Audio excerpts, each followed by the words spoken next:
नमस्कार beyond beliefs के मेरे क्रांतिकारी और विद्रोही हम ख्यालों। बहुत बहुत स्वागत है आपका अपने यूट्यूब चैनल बियॉन्ड बिलीव्स में।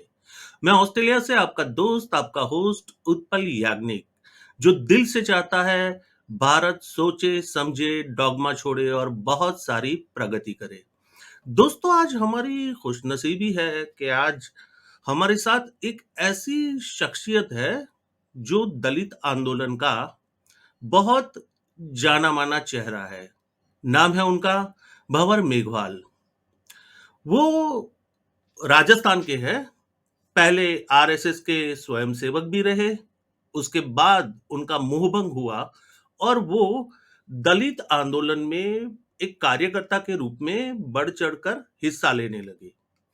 उन्होंने अपने अनुभवों पे "मैं एक कार सेवक था" नामक किताब भी लिखी है, जिसका भारत की कई भाषाओं में अनुवाद हुआ है, जिसमें इंग्लिश भी शामिल है। तो आज हमारी खुशनसीबी है कि ऐसी शख्सियत ने हमें टाइम दिया है उनसे बातचीत करने का। तो बहुत बहुत स्वागत करते हैं भंवर मेघवंशी जी का। नमस्कार सर, स्वागत है आपका बियॉन्ड बिलीव्स में। नमस्ते उत्पुल याग्निक हाँ साहब, बहुत हाँ धन्यवाद जी, आपका। जी। You are most welcome sir. आपने हमें टाइम दिया आपके व्यस्त शेड्यूल के अंदर, ये हमारी खुशनसीबी है। सर, सबसे पहले बात शुरू करते हैं आपकी आरएसएस यात्रा से। तो आरएसएस में आप एक स्वयंसेवक के रूप में कैसे जुड़े और आपके अनुभव क्या रहे, और उसके बाद आपका मोहभंग कैसे हुआ, उसके बारे में बताइए। शुक्रिया उत्पल जी। देखिए, आरएसएस के साथ जुड़ने की जो कहानी है वो अ, जुड़ाव तो कोई आइडियोलॉजिकल चीज़ नहीं है, क्योंकि 13 साल की उम्र में आपको कोई विचारधारा या ये सब तो नहीं होता है। हम्म। हम तो खेलने के लिए अपने गाँव के कॉमन ग्राउंड में जैसे बाकी बच्चे इकट्ठा होते थे वैसे इकट्ठा होने लगे, और हमारे हम्म। भूगोल के टीचर आकर के हमको वो वहाँ पर खेल खिलाते थे, एक्सरसाइज करवाते थे और कुछ गाना-वाना गाते थे। उनकी आवाज़ काफ़ी मधुर थी, हम्म। और वो स्कूल की प्रार्थना सभा में भी प्रार्थना सभा को लीड करते थे। वहाँ वही गाना गाते थे, सारी चीज़ करते थे। तो हमारा एक तरीके से उनके प्रति एक आकर्षण था उनकी मधुर आवाज़ की वजह से, और वो मेरे अच्छा। पड़ोस के गाँव के भी थे। तो ओके। तो कई कारण हो गए। एक तो वो हमारे शिक्षक हुए, दूसरे एक मधुर आवाज़ उनकी, तीसरा वो हमारे पड़ोस के गाँव के, और ये सब मिला कर के ऐसा हो गया है कि वो जब आकर के 1 घंटा हमको खिलाने लगे, खेल हम्म। वगैरह, तो हमको ऐसा लगता था कि स्कूल के 8 पीरियड हैं और 9वाँ पीरियड ये यहाँ पर जैसे एक्स्ट्रा क्लास लगती है वैसा है ये। तो ओके। इसी तरीके से हम सारे बच्चे लोग जाते थे वहाँ। तो जो शुरुआती समय था उसमें कोई बहुत ज़्यादा वैचारिक बातचीत वगैरह नहीं हुआ करती थी। हम्म। ये एक तरीके से 5-6 महीने के बाद शुरू हुआ, जब थोड़ी-थोड़ी बातें ये चलने लगी कि हम कौन हैं, हमारा देश, ये देश हम्म। किसका है, इस देश पे किन लोगों ने आक्रमण किया, कौन लोग लूट के ले गए, कौन लोग इस देश को अपनी पुण्य भूमि, मातृभूमि, पितृभूमि, जन्मभूमि मानता है। तो ऐसे धीरे-धीरे साल भर में ये समझ में आया कि हम हिंदू हैं, ये देश हमारा है और हम ही इस देश के सगे लोग हैं, बाकी सब लोग जो हैं वो आक्रांता है, इसको लूटने के लिए आए हुए लोग हैं, और इस देश की रक्षा करने का दायित्व जो है वो हम लोगों का है, खास तौर पे हम हिंदुओं का है। तो बिल्कुल। फिर धीरे-धीरे घर पर हमने स्टिकर लगाना शुरू किया, गर्व से कहो हम हिंदू हैं, बड़े भाग्य हम्म। से हम हिंदू हैं, ये सारी हम्म। बातें। और तब तक गणवेश आ गई, शाखा में ध्वज आ गया, हम्म। हाथ में दंड आ गया, निकर पहन लिया हम्म। हमने, और ये कोशिश में लगने लगे कि भाई जितना जल्दी हो हम इस देश को हिंदू राष्ट्र बनाएं, क्योंकि ये अच्छा। एकमात्र देश है जो हम हिंदुओं का है, हम कहाँ जाएंगे, बाकी लोग तो पूरी दुनिया में है, 40 राष्ट्र मुसलमानों के हैं, सैकड़ों हम्म। राष्ट्र क्रिश्चियंस के हैं, और हमारा क्या है, हमारा तो यही है, इसको बचाना है हम लोगों को। तो इस तरह बिल्कुल। की एक विचार के साथ फिर हम आगे बढ़ने लगे। चूँकि हम्म। मेरी पढ़ने लिखने में बहुत अभिरुचि थी, तो मैंने जो आरएसएस का हिंदी माउथपीस है पांचजन्य, हाँ वो जी। पढ़ना शुरू कर दिया। उसी दरमियान सीताराम गोयल की एक किताब हाथ लग गई मुझे। एक कार्यक्रम में भिलवाड़ा गया, वहाँ जो वस्तु भंडार, वो बुक स्टोर लगा हुआ था, उसमें जाकर के कुछ किताबें खरीदी। उसमें हिंदू समाज खतरे में करके एक हुँ, किताब थी, उसमें हाँ, उसको पढ़ा तो पता चला कि भाई हिंदुओं के जो दुश्मन है वो हैं कम्युनिस्ट हैं, कांग्रेसी है, क्रिश्चियन मिशनरी है, मुस्लिम आक्रांता है। तो ऐसे करते-करते कब ब्रेन वॉश हो गया दरअसल पता ही नहीं चला। तो हम तो गए तो बिल्कुल। खेल खेलने के लिए, और खेल दूसरा हो गया और कुछ और ही खेल हो गया तो कुछ मालूम ही नहीं पड़ा। और फिर जब उसमें घुसे तो फिर ऐसे घुसे कि फिर तो एकदम वो अटल बिहारी वाजपेयी की कविता की पंक्तियाँ आ गई पूरे मन प्राण में, हिंदू तन हुँ, मन हिंदू जीवन, रग रग हिंदू मेरा हुँ, परिचय। तो हाँ, वो उस भाव भूमि पे, और चूंकि मैं उस समय तक लिखना पढ़ना, कविताएं लिखना, ये सब करना शुरू कर चुका था, आर्टिकल्स लिखने हुँ, लगा था। तो मेरा बहुत ज्यादा वैचारिक रूप से बहुत ज्यादा कट्टरपंथ मुझ में आ गया, जो कि हुँ, और जो मेरे साथ स्वयंसेवक आए वो खेलने के लिए आए, उन्होंने प्रशिक्षण भी लिए, कई दिनों तक सक्रिय भी रहे, उनमें से कुछ लोग अब हुँ, बीजेपी में भी सक्रिय हैं। लेकिन हुँ, मैं हुँ, पाता हूँ कि मैं जितना जल्दी इन सब चीज़ों में आगे गया, और हुँ, उतना वो आज भी नहीं, मतलब आज भी उनकी कट्टरता उतनी नहीं, क्योंकि उन्होंने उस तरह का एक साहित्य पढ़ा नहीं, उस तरह की चीज़ों में वो हुँ, अंदर हुँ, घुसे नहीं। बिल्कुल। उन्होंने वही ऊपर-ऊपर की बातें सारी चीज़ हुँ, सीखी जो शाखा में सिखाई जाती है। तो मुझे लगता है कि जितना शाखा में सिखाया गया उससे कहीं ज़्यादा ज़हर मैंने अपने आप ही पाल लिया और भर लिया। और ये हुँ, मेरा अपना स्वरजित भी था बहुत सारा। और अच्छा। फिर पहली पहली कार सेवा हुई 1990 की। ये मैं जब जुड़ा तो 86-87 का मामला था। उसके हुँ, बाद हुँ, उसी समय में राम जन्मभूमि का पूरा मूवमेंट क्रिएट हो रहा था, और रामशिलाएँ आई, शिलान्यास हुआ पहला। हुँ, और उसके बाद में फिर ये पहली कार सेवा हुई। तो पहली हुँ, कार सेवा जब हुई तो उस समय हम लोग उस कार सेवा का हिस्सा बनने के लिए गए थे। अच्छा। मैं और मेरे बड़े भाई तो उस रूप में आरएसएस में सक्रिय नहीं थे, लेकिन वो और हम दोनों ही 2 ही भाई हैं, और हमारे बीच 3 साल का फासला है, तो दोनों दोस्त की तरह रहते थे। तो हुँ, उनको हुँ, मेरा ये आरएसएस में जाना तो ज़्यादा अच्छा नहीं लगता था। वो हाफ पैंट वाफ पैंट पहनना उनको ठीक नहीं लगता था, क्योंकि इतना ढीला-सा हाफ पैंट पहनने का वो बड़ा मज़ाक-सा बनाते रहते थे। लेकिन अच्छा। कार सेवा में ज़रूर वो मेरे साथ हो लिए, और हम दोनों हुँ, भाई हुँ, घर से एक तरीके से बिना बताए चले गए। बाद में जब घरवालों को पता चला तो जिस व्यक्ति ने हमको मोटिवेट किया उसके खिलाफ घरवाले बहुत विरोध किया, उसको मारने-पीटने भी दौड़े।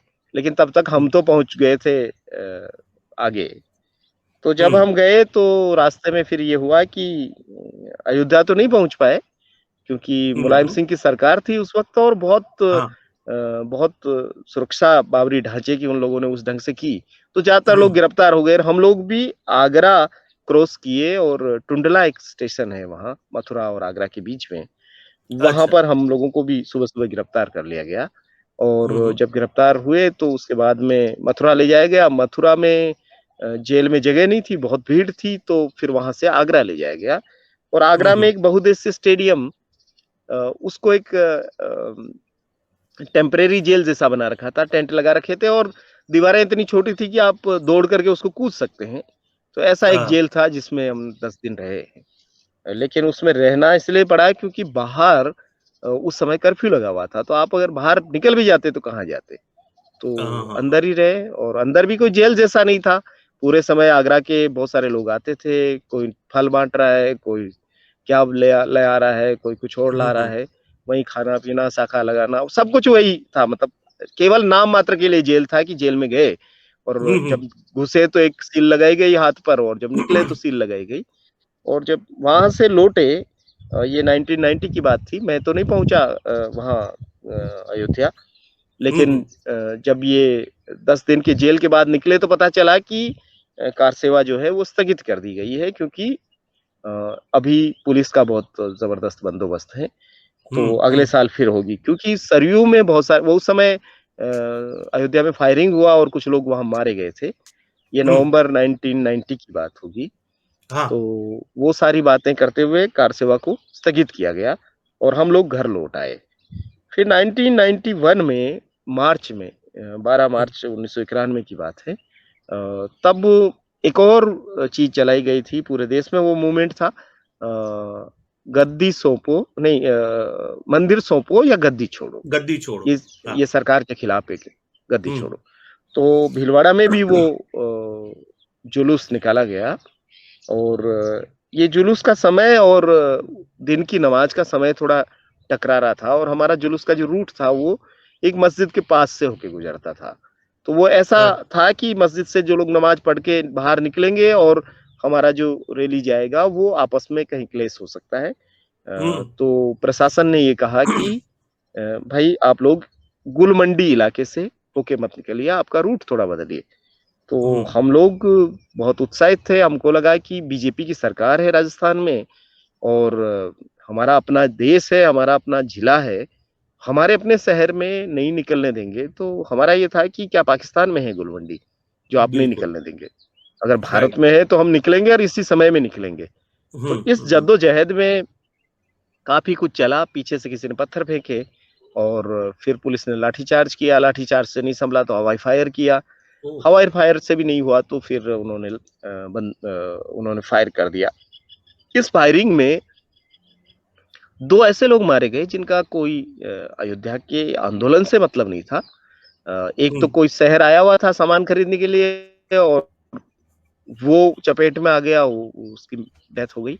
और एक व्यक्ति जो दिन में सोता था और रात की पारी में काम करने जाता था।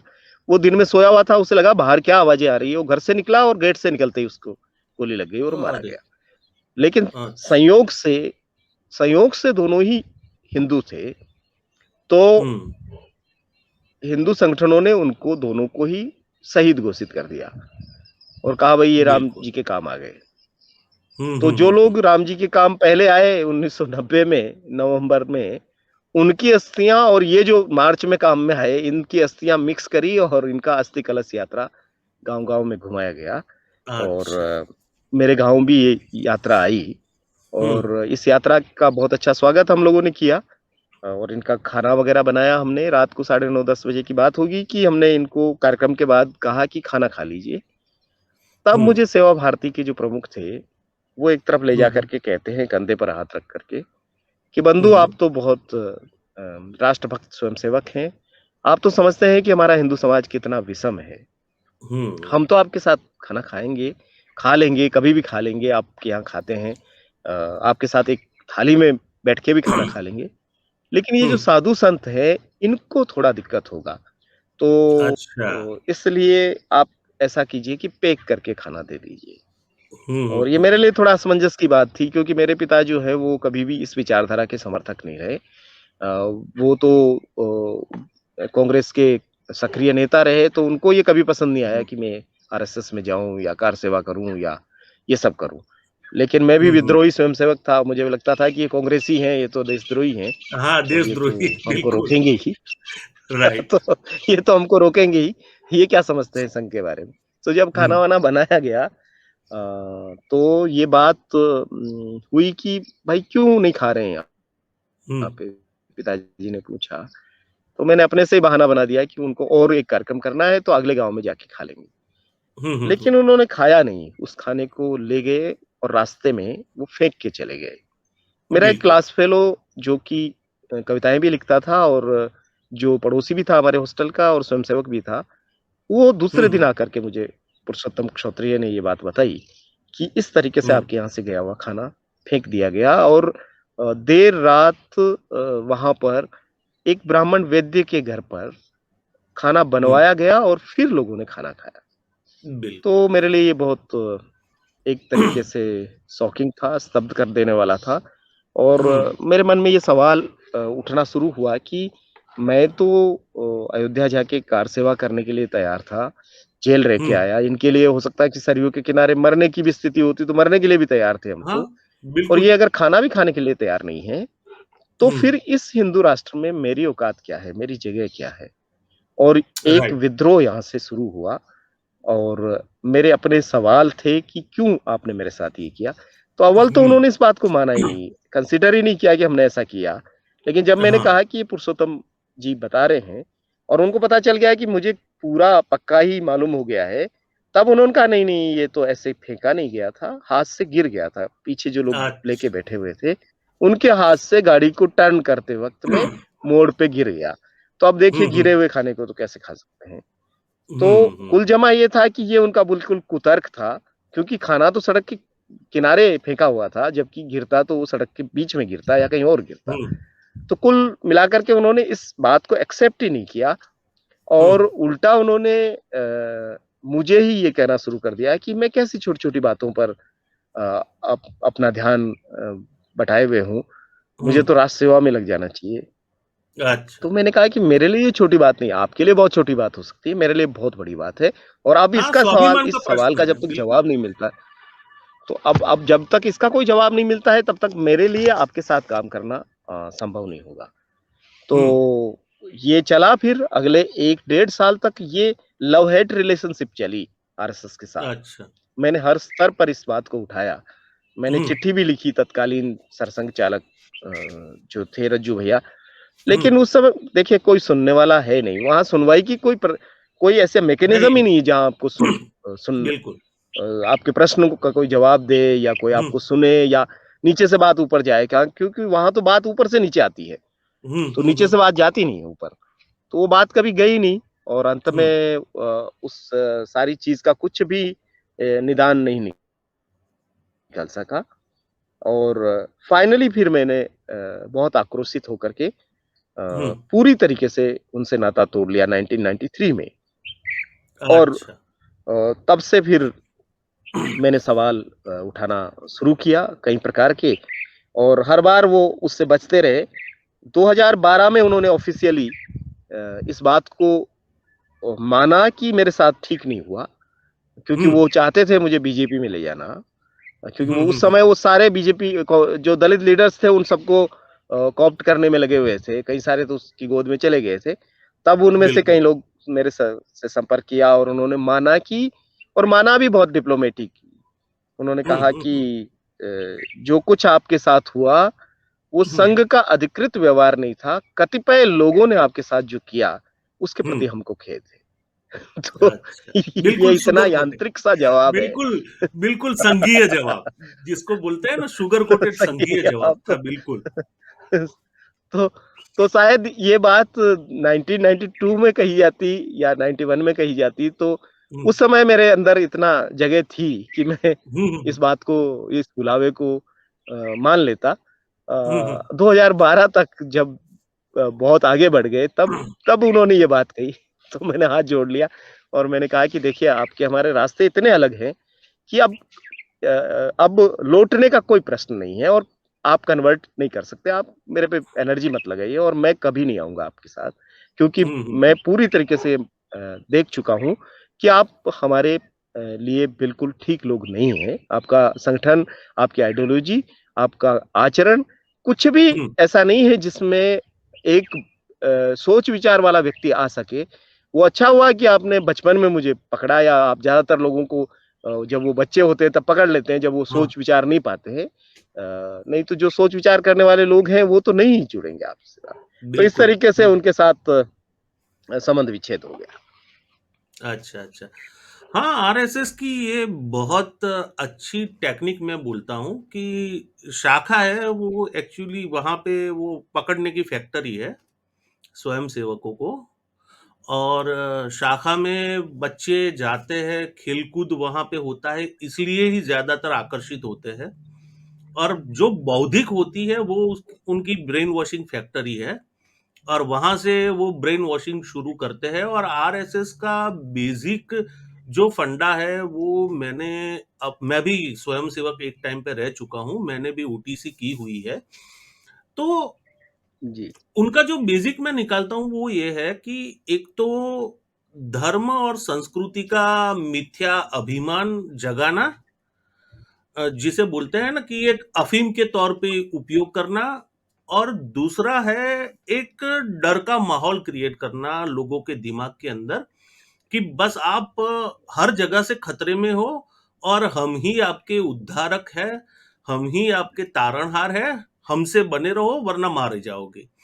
और जो भी उनकी विचारधारा से थोड़ा भी विपरीत विचार रखते हैं, वो सारे गद्दार है, देशद्रोही है, हिंदू विरोधी है। ये बीजेपी के सत्ता में आने के बाद हमें खुल के दिखने लगा कि वो हर एक जो उनसे सहमत नहीं होता उन लोगों को देशद्रोही या हिंदू विरोधी घोषित कर देते हैं। पर संघ में तो ये बहुत पुरानी परंपरा रही है, वो उन्हीं का पालन करते हैं। जी।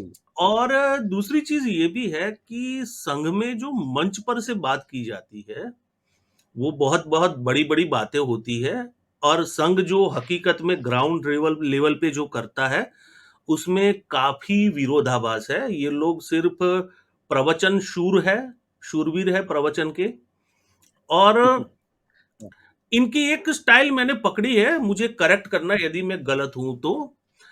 जो भी संघ का स्वयंसेवक होगा ना, वो बात बात पे देशभक्ति, देश प्रेम, हिंदू हित, हिंदू राष्ट्र, अ, उसकी बातें, ये शब्द आएंगे, नैतिकता, सिद्धांत, ये सब बातें उसकी बातों के अंदर, वाक्यों के अंदर आपको मिल जाएंगे। आप उसके उससे 5 मिनट बात करके पकड़ सकते हो कि ये आदमी संघ से कहीं ना कहीं जुड़ा हुआ है, वो पकड़ में आ ही जाता है। पर बिल्कुल, बिल्कुल। एक्चुअली बिल्कुल, आपने ठीक एक्चुअली ठीक सँभाला। उनके आचरण में न कोई सिद्धांत दिखता है, न कोई नैतिकता दिखती है, जी। न कोई राष्ट्र प्रेम दिखता है। जितनी इनकम टैक्स की चोरी व्यापारी करते हैं, संघ वाला व्यापारी होगा वो भी उतनी इनकम टैक्स की चोरी करेगा। जितनी तिकड़मबाजी दूसरे लोग भी करते हैं, संघी भी उतनी करेगा। हाँ, हाँ। सिर्फ बातों बातों में इनका राष्ट्र प्रेम और देशभक्ति आपको दिखाई देगी, बस। तो ये मेरा हाँ, संघ का बिल्कुल, बिल्कुल। मैं अनुभव सोचता हूँ रहा। कि आप जी, जी। आपने अच्छा पैटर्न पकड़ा है और बिल्कुल सही कह रहे हैं आप। उतने ही मिलावटखोर हैं, उतने ही चालबाज सब हैं, सब उतने ही करप्ट हैं बिल्कुल। और उससे भी हाँ, ज़्यादा करप्ट हैं और राइट। हर प्रकार के करप्शन में हैं। मतलब लूज़ बिल्कुल। करप्शन में उनका कोई वो नहीं है, लेकिन हम्म। इन बड़े-बड़े शब्दों में वो अपनी इन सारी चीज़ों को ढक लेते हैं। हम्म। तो वो को किसी किसी लेखक ने बहुत अच्छी बात कही थी कि ये जो छिपकलियाँ होती है, वो हाँ बहुत जी। सारे कीड़े-मकोड़े खा कर के और महापुरुषों के तस्वीरों के पीछे जाके छुप जाती है। हाँ, राइट। मुझे राइट, लगता है कि देयर ये यू आर। संगी ये ये ये संगी छिपकलियाँ हैं, जो तमाम कुकर्म करके और बड़े-बड़े शब्दों में और राष्ट्र प्रेम और राष्ट्रवाद, देश हित, हिंदू हित के उस तस्वीर के पीछे जाके ये छिपे रहते हैं। बिल्कुल, बिल्कुल सही बात है सर। एक्चुअली आपके अनुभवों के आधार पे, क्योंकि मैं ये काफ़ी लोगों से पूछ चुका हूँ ये प्रश्न, और संघ वाले तो इसका जवाब ही नहीं दे पाते, गोलमोल हो जाते हैं। हिंदू राष्ट्र क्या है? जिसकी संघ हर जगह पे, जिसका मार्केटिंग करता फिर रहा है कि हम हिंदू राष्ट्र बनाएँगे, हिंदू राष्ट्र करना है, वो एक्चुअली है क्या? देखिए संघ के पूरे दर्शन में स्वर्णिम अतीत की बहुत बात आती है। हाँ जी, बिल्कुल। जो पिछला है वो बहुत स्वर्णिम था, जब हुँ, दूध-दही की नदियाँ बहती थी और भारत हुँ, विश्व गुरु था।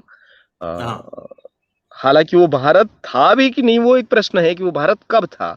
इतने टुकड़ों में बँटा हुआ एक देश वो भारत ही कब था अतीत में? हुँ, सम्राट अशोक के दरमियान ज़रूर एक एक देश नज़र आता है। हुँ, उसके अलावा कहीं आपको और वो उस समय भारत नाम नहीं था उसका।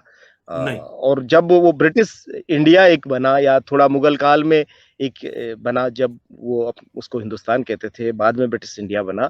भारत तो एक तरीके से आप देखेंगे तो 1949 के बाद की एक उपज है जो आज हम देखते हैं।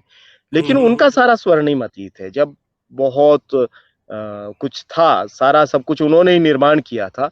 हुँ, सारे आविष्कार उन्होंने कर रखे थे और सब कुछ सब था। कुछ वो जानते थे। उनके उनके हुँ, उनके ग्रंथों में लिखा हुआ था और सब जिसको था, राम राज्य भी कहते हैं एक तरीके से। बिल्कुल। तो ये जो स्वर्णिम अतीत के पीछे छिपी हुई चीज़ है, जिसको हुँ, हिंदू राष्ट्र कहते हैं दरअसल वो एक वर्ण व्यवस्था का जातिवादी ब्राह्मण राष्ट्र है, हुँ, जहाँ हुँ, ब्राह्मण हुँ, हुँ, सुपरमेसी है। जहाँ वर्ण बिल्कुल। व्यवस्था है, जहाँ वंचित लोगों के लिए कोई अधिकार नहीं है, कुछ हुँ, लोगों को अधिकार है, कुछ लोगों को संपत्ति रखने का अधिकार है, कुछ लोगों को राज करने का अधिकार है, बाकी लोग केवल हुँ, सेवक हो सकते हैं। बिल्कुल। ये जो पुरानी व्यवस्था है, इस पुरातन व्यवस्था को एक तरीके से वो हिंदू राष्ट्र के उसमें उस उन्होंने इस ब्राह्मण राष्ट्र के पत्थर को हिंदू राष्ट्र की शुगर कोटेड करके और लोगों को दे रहे हैं ताकि राइट, लोग इसको चाटते रहें। क्योंकि बिल्कुल। आप सीधा तो नहीं कह सकते हैं कि हम पुरानी व्यवस्था में लौटे। हुँ, लेकिन हुँ, जो हुँ, हुँ, हुँ। मनुस्मृति का देश शासन है हुँ, मनुस्मृति का शासन ही हिंदू राष्ट्र है। हुँ, उसके अलावा कोई राष्ट्र की परिभाषा इनके पास नहीं है। नहीं तो उसकी क्या उसका दर्शन क्या है? उसकी आर्थिकी क्या है? उसमें विज्ञान कहाँ होगा? उसमें तर्क कहाँ होगा? ये सब चीज़ें आप अगर पूछेंगे तो आप हिंदू राष्ट्र का नाम ले रहे हैं, लेकिन वो आपका जो आइडिया ऑफ हिंदू नेशन है, वो क्या हुँ, है? उसमें लोग कैसे होंगे? स्त्री-पुरुषों की समानता का प्रश्न कहाँ होगा? हुँ, हुँ, हुँ, हुँ, जो अल्पसंख्यक हैं, उनके अधिकारों की क्या बात होगी? भूमि के वितरण का क्या सवाल हुँ, होगा? रिसोर्स के न्यायपूर्ण डिस्ट्रीब्यूशन की क्या कोई व्यवस्था होगी या नहीं होगी? या सेठ जी रहेंगे, पंडित जी रहेंगे और ठाकुर साहब रहेंगे और बाकी लोग जो हैं, उसी पुरानी व्यवस्था में लौट जाएँगे कि खाती को अपना काम करना है, नाई को अपना काम करना है, हुँ, बुनकर को अपना कपड़ा बुनना है, चमार को अपना लेदर का काम करना है, वाल्मीकि बिल्कुल। को वही सारा सफाई का काम करना है। तो हुँ, ये जो पुरातन व्यवस्था है, मनुस्मृति वाली, वर्ण व्यवस्था वाली अ, हुँ, हुँ, वो व्यवस्था को पुनः लाना ही हुँ, हिंदू राष्ट्र है, लेकिन उसको एक नाम ऐसा देते हुए ताकि लोग जो अपने अधिकार के सवाल आज उठा रहे हैं, वो नहीं उठा पाएँ। तो आप देखेंगे बिल्कुल। कि तमाम हिंदू राष्ट्र के पैरोकार जब भी राइट बेस्ड कोई भी चर्चा चलती है, अधिकार की चर्चा चलती है, तो वो तुरंत कर्तव्यों को लेके आ जाते हैं। वो हाँ, कहते हैं बहुत बिल्कुल। हो गया अधिकार की हाँ, बातें, आप राइट, कर्तव्य की राइट, बात राइट। कीजिए। हुँ, क्योंकि जो मनुस्मृति का शासन है उसमें 3 वर्ण अधिकार संपन्न थे, ब्राह्मण, वैश्य और क्षत्रिय, उनके पास क्षत्रिय, अधिकार हाँ, थे। लेकिन हाँ, चौथा जो वर्ण था शूद्र, उसको अधिकार नहीं था, उसके कर्तव्य थे, उसका कर्तव्य थे। सेवा ही बिल्कुल, उसका कर्तव्य राइट, था। तो ये राइट। कर्तव्य की और अधिकार की जो बहस है हुँ, इसमें भी आपको वो वही वर्ण व्यवस्था का शासन दिखता है। तो अगर एक लाइन में कहा जाए तो हिंदू राष्ट्र जो है, वो वर्णाश्रम धर्म का पालन करने वाला ब्राह्मण राष्ट्र होगा, जो मनुस्मृति से संचालित होगा। यही हिंदू बिल्कुल, राष्ट्र। बिल्कुल। और सर संघ चालक ने 2 बार या इसको एक्सेप्ट किया है जाहिर तरीके से। सुदर्शन जी का भी इंटरव्यू था, उन्होंने भी बोला था, उसके पहले सर संघ चालक थे, मैं नाम भूल गया। उन्होंने भी बोला था कि भई हमारे पास तो ऑलरेडी संविधान है और ये जो संविधान है वो तो आयातित संविधान है, यानी हमने पाश्चात्य से इंपोर्ट किया है मूल्यों को और एक संविधान बनाया है जिसका हिंदू संस्कृति से, भारतीय संस्कृति से कुछ लेना देना है ही नहीं।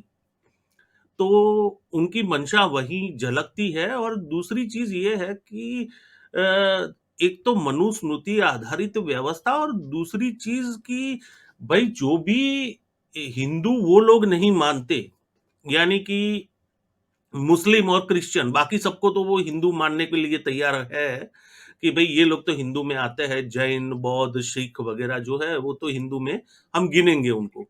लेकिन मुस्लिम और क्रिश्चियन जो है उनकी पुण्य भूमि ये नहीं है, इसलिए ये हिंदू नहीं है, तो वो द्वयम दर्जे के नागरिक बन के रहेंगे और इनको कोई सत्ता या अधिकार प्राप्त नहीं होगा, वो हमारे रहमो करम पे जिएंगे। ये इनकी मंशा निकल के आती है। पर जब कोई संघी से आप हिंदू राष्ट्र की बात करो ना तो इतना भी वो क्लियर नहीं होता, वो बगले झांकने लगता है, उसको पता ही नहीं है। उसको सिर्फ नाम पता है हिंदू राष्ट्र और वो अखंड भारत का एक नक्शा उसके दिमाग में घुसा हुआ है, उसको कुछ मालूम नहीं है इसके अलावा। सही मैं है। बहुत मजा लेता हूँ, जो हाथ में आ गया ना कोई संगीत तो जी। उसको पहला सवाल यही करता हूँ कि भाई आपका हिंदू राष्ट्र है क्या, चलो वो बताओ, तो वो भाग जाता है। हुँ। अच्छा, हुँ, हुँ। आप बहुत अभ्यासु व्यक्ति है और आपने बहुत कुछ पढ़ा है, तो मैं आपसे ही समझना चाहूँगा कि जो सनातन परंपरा है, हिंदू धर्म है और हिंदुत्व है, इन तीनों में आप फ़र्क क्या पाते हो? अ, मुझे लगता है कि देखिए सनातन परंपरा अ, जो है वो अ, एक तरीके से 2 तरह के सभ्यताओं का संघर्ष आप वहाँ देखते हैं। हुँ, ब्राह्मण और श्रमण हुँ, दोनों का। हुँ, जहाँ श्रम की संस्कृति का और जो ये जो बैठ करके और दूसरे के श्रम के को लूट करके खाने का हुँ, जो मामला है हुँ, हुँ, वो हुँ, आपको उस धारा का संघर्ष आपको नजर आता है। मैं पूरे सनातन के उसको इस रूप में देखता हूँ। मैं इसको देवासुर संग्राम से शुरू करता हूँ कि हुँ, देवासुर संग्राम आखिर क्या है। हुँ। रिसोर्स की लड़ाई है देवासुर संग्राम। हाँ, हाँ, कि हाँ, जो अमृत निकला उसको कौन प्राप्त करेगा? केवल राइट, देवता ही क्यों प्राप्त करेंगे और असुर राइट। क्यों नहीं प्राप्त असुर करेंगे? क्यों नहीं? लेकिन बिल्कुल। जिन्हो जिन्होंने जिन्होंने जीत लिया उसको हुँ, उन्होंने एक तरीके से ये मान लिया कि हम देव हैं और हम सुपर हैं और हम तुमसे हुँ, ऊपर हैं और तुम असुर हो, तुम दैत्य हो, तुम दानव हो, यक्ष हो, किन्नर हो, जो कुछ भी उन्होंने कहना था कह हुँ, दिया। आप इसके मूल में देख सकते हैं कि दरअसल सारी लड़ाई रिसोर्स की लड़ाई है। हुँ, जो प्राप्त कर लेता है विजेता, वो ऊपर बैठ जाता है और जो हुँ, नहीं प्राप्त कर पाता है उसको गुलाम बना करके उससे काम में लिया जाता है। तो आप राइट। इस लड़ाई को देवासुर में देव और असुर में देखते हैं। आप थोड़ा और नीचे आते हैं तब इस लड़ाई को आप देखते हैं श्रमण और ब्राह्मण की लड़ाई। जो हुँ, आप जैन और महावीर और बुद्ध के समय में आप हुँ, पाते हैं, जहाँ पर वो ब्राह्मण सुपरमेसी को एक तरीके से चैलेंज करते हैं। चैलेंज करते हैं। वो एक हाँ, ऐसा धर्म इजाद करते हैं हुँ, जो वेदों का निंदक है, जो ईश्वर हुँ, की उपस्थिति से इनकार करता है, जो अनात्मा बिल्कुल, की बात करता है, जो आत्मा और परमात्मा को स्वीकार नहीं करता। राइट। जो पुरुषार्थ चतुष्टय है धर्म, अर्थ, काम और मोक्ष हुँ, उनके बियॉन्ड चीज़ों को ले जाता है। या जो पंच तत्वों की परिभाषा है उसमें इनकी पंच तत्वों की परिभाषा आप श्रमणों की देखेंगे तो वो 4 तत्वों की बात करते हैं। हुँ, उनके उसमें से आसमान गायब है। क्षितिजल, गायब है। पावक, गगन, समीरा में से उसमें हुँ, से वो गायब है। तो श्रमण की संस्कृति आम जन की संस्कृति है। उसकी भाषा भी जो है वो भाषा है जो लोक की भाषा है, हुँ, हुँ, जन हुँ, की भाषा है। और वहाँ बिल्कुल। राजा शुद्धोधन भी हल हाँक रहा है। हुँ, वो भी खेती कर रहा है। हुँ, हुँ, और गण है, वहाँ पर गणराज्य है। गणराज्य, हाँ। गण परिषद बैठती है। हुँ, तो आप अगर देखेंगे तो ब्राह्मण और श्रमण की संस्कृति के इस फ़र्क में ही आपको साफ नज़र आ जाता है कि कहाँ लोकतंत्र है और कहाँ अलोकतांत्रिकता है। जैसे राइट। मैं ये देखता हूँ कि सनातन परंपरा में ब्राह्मण जब शिक्षा की बात करता है, तो वो हुँ, शिक्षा के गोपनीयकरण की बात करता है। हाँ, बिल्कुल। और वो उसका जो गुरु है, वो गुरुकुल बना करके जंगल में बैठ जाता है और वहाँ हुँ, गुरुकुल में प्रवेश जो है, वो केवल क्षत्रिय राजकुमारों को है या फिर ब्राह्मण कुल में जन्मे हुए ब्राह्मणों को लोगों है। को है। हाँ, बाकी बिल्कुल। लोगों के लिए वहाँ के दरवाजे बंद हैं। राइट। और आपको जाना पड़ता है ज्ञान लेने के लिए और वहाँ जाने के बाद भी एक फ़िल्टर लगा हुआ है। आप उस फ़िल्ट्रेशन में बाहर हो सकते हैं। लेकिन हुँ, हुँ, श्रमण हुँ, की संस्कृति में आप देखेंगे कि महावीर भी विहार कर रहे हैं और बुद्ध भी विहार कर रहे हैं और हाँ। अपने तमाम संघ को वो कह रहे हैं भिक्षुओं को, मुनियों को कह रहे हैं कि जाओ और भिक्षा माँगो और जिस भी जातक से तुम ये लेते हो उसके घर के वहाँ बैठ करके या खड़े होकर के उनको धम्म देसना दो। हाँ, तो ये जो उपदेश। नॉलेज का बिल्कुल। डेमोक्रेटाइजेशन आपको श्रमण संस्कृति में दिखता है, इसके ठीक विपरीत ब्राह्मण संस्कृति में है, जहाँ ज्ञान का गोपनीयकरण है।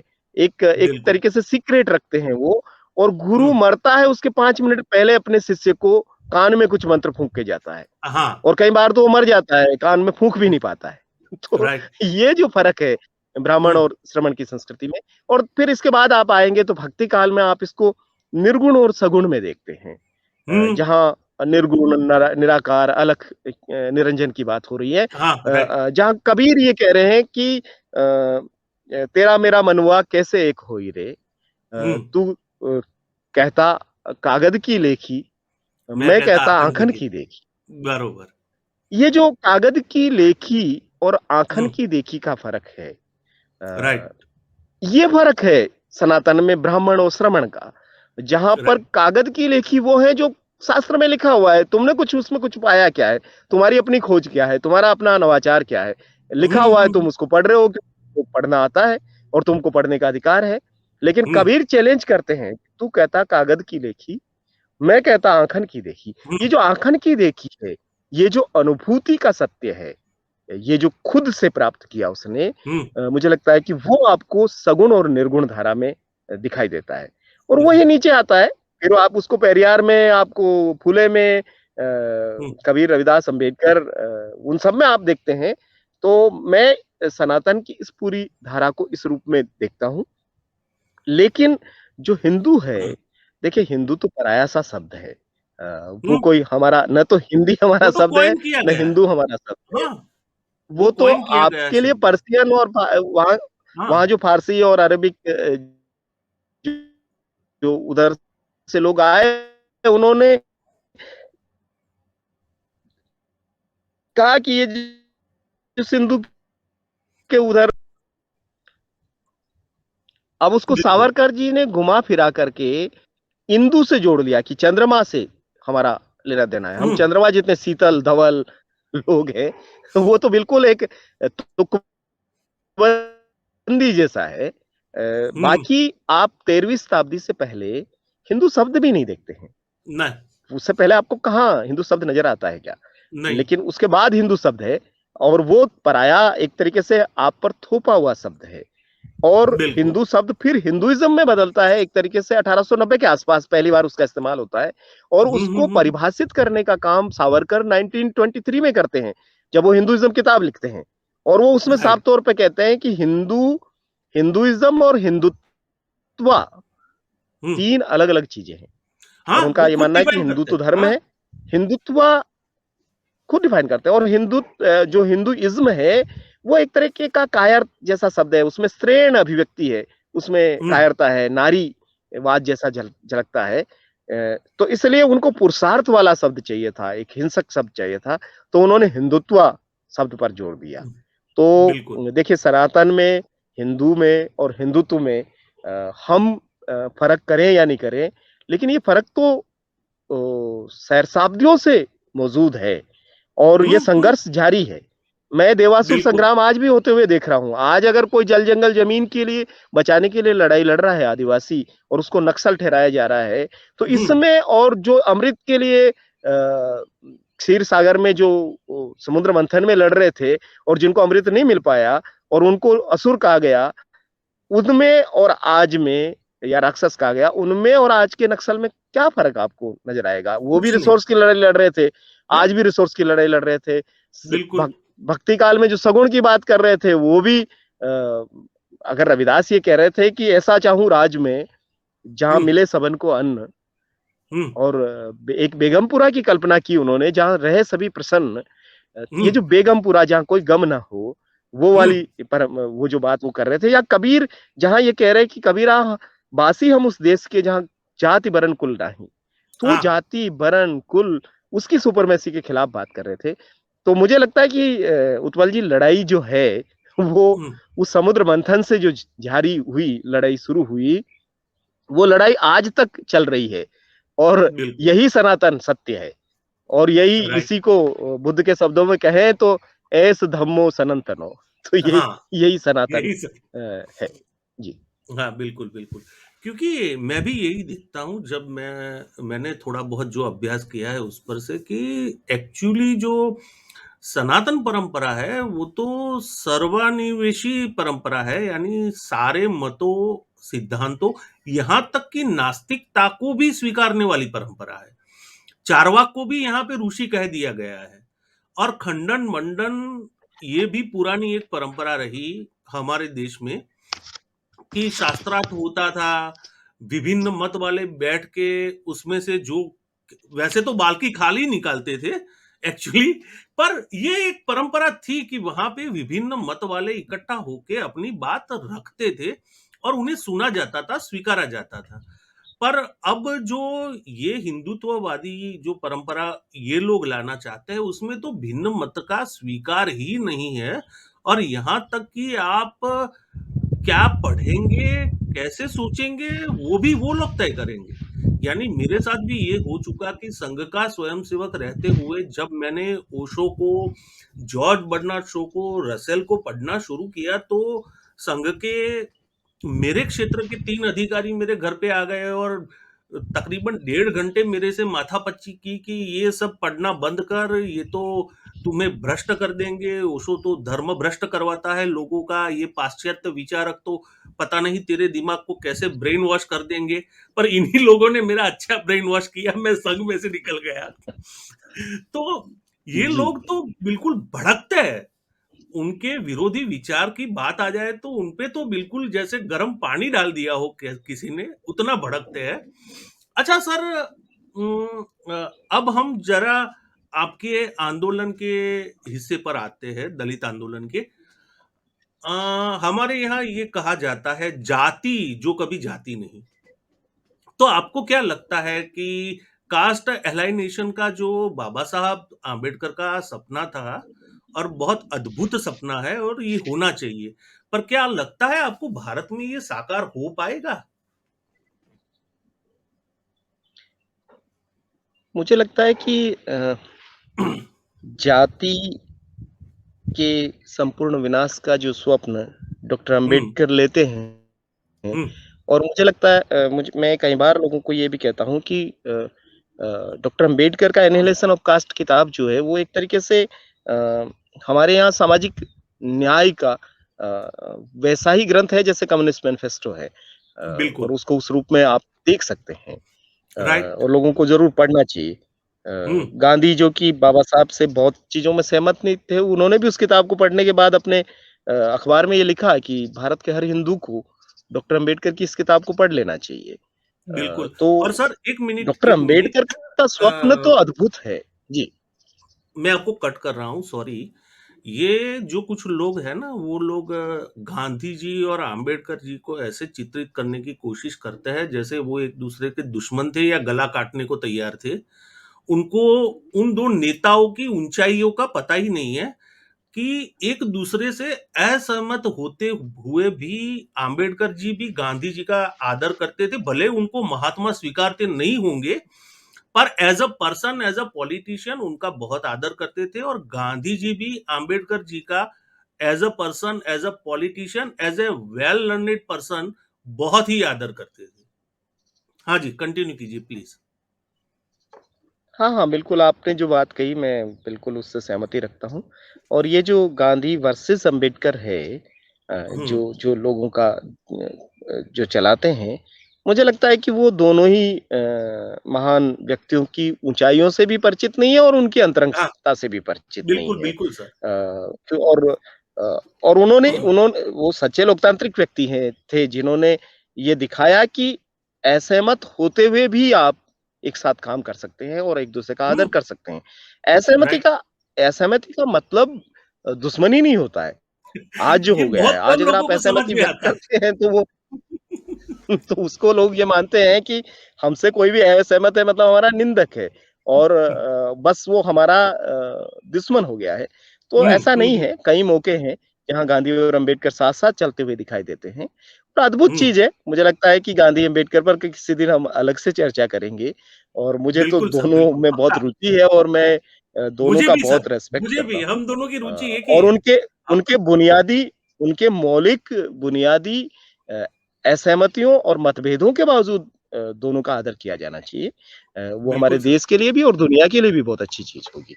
तो ख़ैर राइट। ये तो हमने थोड़ा विषयांतर एक तरीके से किया। हम जिस जिस विषय पे बात कर रहे थे, हम्म। हम्म। वहाँ से ही हम कहीं और एक तरीके से आगे हैं। तो आपका आपका सवाल ही मैं तो भूल गया कि हाँ, आपने क्या ये पूछा जाति मुझसे? व्यवस्था खत्म करने का जो बाबा साहब आम्बेडकर ने एक स्वप्न जी, देखा जी। था, जी, जी। वो, हाँ, उस पे बात हाँ। कर रहे थे। हाँ, तो मुझे तो लगता है कि देखिए स्वप्न तो बहुत निराला स्वप्न है और वो वो हो, ये सब बहुत ज़रूरी है।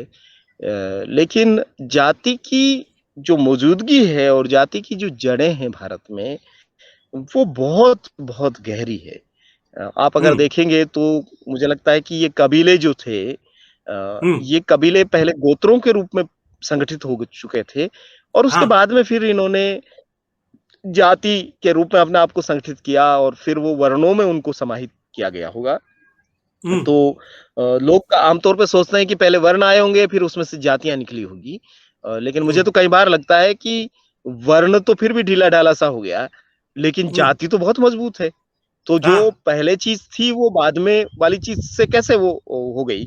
तो हुँ, मुझे लगता है जाति बहुत पावरफुल एलिमेंट के रूप में हमारी सोसाइटी में मौजूद है और वो हुँ, इतना पावरफुल एलिमेंट है कि हम कई बार as a nation as a मतलब यहाँ धर्म कहीं काम नहीं करता आप देखेंगे यहाँ हुँ, आपका देश की सरहदें भी काम नहीं करती है मैं कई बार इसको देखता हूँ इस रूप में कि इंडियन सब कॉन्टिनेंट में सारे धर्मों में जाति है हाँ, बस। जातिगत ये छुआछूत नहीं होगा सांस्कृतिक परंपरा बन गई जैसे, लेकिन ये सांस्कृतिक परंपरा बन गई है, धर्म से इसका लेना-देना नहीं है, अब। लेना नहीं बचा क्योंकि हो ये गया कि अ, इस्लाम हो सकता है भाईचारे की बात करता हो, लेकिन उसमें भी हाँ, चौधरी रहमत अली है और कोई फलाना गुज्जर है और हुँ, ये सिंह है और वो अपने राजपूत होने का गर्व करता है। वहाँ का जो केरला का जो नवायत मुस्लिम है, उसको अपने नबूदरीपाद रूट्स पर बड़ा गर्व होता है। हमारे बिल्कुल। यहाँ राजस्थान में कायम खानी मुस्लिम होते हैं जो राजपूत थे पहले, तो उनको अपने क्षत्रिय होने का बड़ा गुमान है। वो हुँ, हुँ, हुँ, बाकी जो दलितों से कन्वर्ट होकर के जो बने हैं मुस्लिम, उनके प्रति उनका हिकारत का भाव है। तो हाँ, राइट। हम मैं तो कई जगह देखता हूँ जहाँ कब्रिस्तान और मस्जिदें तक अलग-अलग हैं। आप हाँ, यही हाँ, सारी चीज़ सिखिज़्म में देखेंगे। सिखों में बिल्कुल। भी गुरुद्वारे अमृतसर से लगा कर के आपको वियना और कनाडा तक में अलग-अलग रविदासियों के अलग, रामगढ़ियों के अलग मज़हबी सिखों के अलग, जट सिखों के अलग नज़र आते हैं। शायद ये हुँ, दुनिया का एकमात्र धार्मिक संस्थान होगा एसपीजीसी, शिरोमणि गुरुद्वारा प्रबंधक कमेटी, जिसमें जाति के आधार पर रिज़र्वेशन है। वहाँ हाँ, हर एक जाति से लोगों को उस रूप में लेना पड़ता है। पंजाब बिल्कुल। में कई गुरुद्वारे ऐसे पाए गए हैं जहाँ 4 उसके दरवाजे हैं।